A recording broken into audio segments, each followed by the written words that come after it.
Abu Lays Samarqandiy rahmatullohi alayh ajoyib bir dars beribdilar mol dunyo topish borasida. Kim kasbi halol bo'lishini istasa deyaptilar. 5 narsani lozim tutsin. Birinchisi, kasbi tufayli Alloh taoloning farzlaridan birortasini ortga surmasin, ularda nuqsonga yo'l qo'ymasin. Ishlashi namozni o'tkazib yuborishga sabab bo'lishi kerak emas. Buni usuluddinda mana yosh kattalar bilishadi, yoshlar ham o'qiyotganlar bilishadi. Usuluddinni yoshligimizda yodlashardi, osongina she'riy uslub bilan dinning aslarini yodlatib qo'yishardi. 7 ta deb aytishardi. Bittasi imomat deylardi. Imomat nima desa, dunyoviy va uxroviy ish barobar kelib qolganda, uxroviy ishni dunyoviy ishdan muqaddam qo'yish imomatdir. Namoz vaqti bo'lib qoldi, o'tib ketyapti namoz vaqti, sen ishlayapsan. Namoz vaqti o'tib ketsa, u ishing harom bo'lib qoladi degan tushuncha bor bu yerda aslida. Chunki Alloh taoloning farzini ko'mib turishga, yopib turishga dunyoning hech bir sababi arzimaydi aslida. Hech bir bahona o'tmaydi. Har qanday holatda, sharoitda namozni o'qish mumkin. Birinchisi shu. Ikkinchisi, kasb tufayli Alloh taoloning mahluqotlaridan birortasiga ozor bermasin. Tirikchilik qilyapman deb na inson, na hayvonga ozor bermasin. Uning pul topishi birovni dilini og'ritmasin. Uchinchisi, kasbiga mol jamlash va ko'paytirishni emas, niyati, ya'ni o'zi va ahli ayolning iffatini saqlashni niyat qilsin. Niyati faqat mol jamlash bo'ladigan bo'lsa, u jamlagan moli boshiga balo bo'ladi. Agar niyati o'zi va ahli ayolning iffatini saqlash bo'lsa, Alloh uning niyatiga yarasha moliga baraka beradi. To'rtinchisi, kasb qilaman deb o'zini ortiqcha qiynab yubormasin.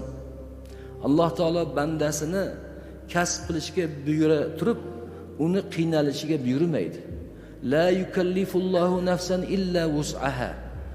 Alloh taolo bandaga nimani taklif qilgan bo'lsa, do'stlar, bandaning toqati yetganicha, qo'ldan kelgancha taklif qildi. Hech bir narsada banda qiynaladigan darajada bo'lmasligi kerak.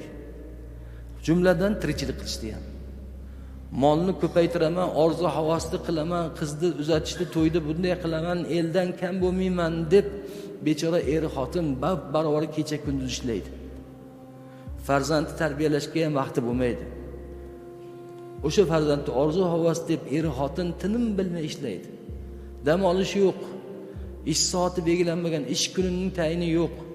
Yilda ot suvga chiqib safarlarga chiqish yo'q, dam olishlarga, sayohatlarga chiqish yo'q. U faqat to'plashga harakat qiladi. To'plab bir kunda to'y qiladi-da, tarqatib yuboradi. Ertasiga endi qarzni qanday to'layman deb xotin yana ishga chiqib ketaveradi. Bunday misollar to'lib yotibdi jamiyatimizda. Mana shuni aytayapti. O'zingni ortiqcha qiynab yuborma.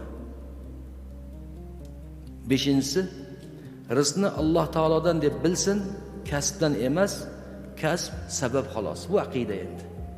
Rizqni Allohdan bilish kerak, kasbdan emas. Kasblar sabab bo'ladi, boshqa narsa emas, do'stlar. Barcha payg'ambarlar kasb qilganlar, bilasizlar. Hazrat Odam alayhisalomdan boshlab hamma payg'ambarlar kasb qilgan. Sulaymon alayhisalom ilk marta sovun ishlab chiqarganlar, bilaslaringiz. Hazrat Davud alayhisalom temirchi bo'lganlar. Ba'zilari najjor, duradgor bo'lganlar, ba'zilari dehqon bo'lganlar, ba'zilari cho'pon bo'lganlar. Ko'pchiligi savdogar bo'lganlar. Payg'ambar alayhisalom yoshlarida qo'y boqqanlar, keyin esa savdo qilganlar. O'sha savdolardagi barakalarni ko'rib Xadicha onamiz oshiq bo'lganlar va sovchilikka odam qo'yganlar Rasululloh uchun. U zotdagi aql bovar qilmas barakani ko'rib turib, u zotning oddiy inson emaslarini bilib turib Xadicha onamiz odam qo'yganlar.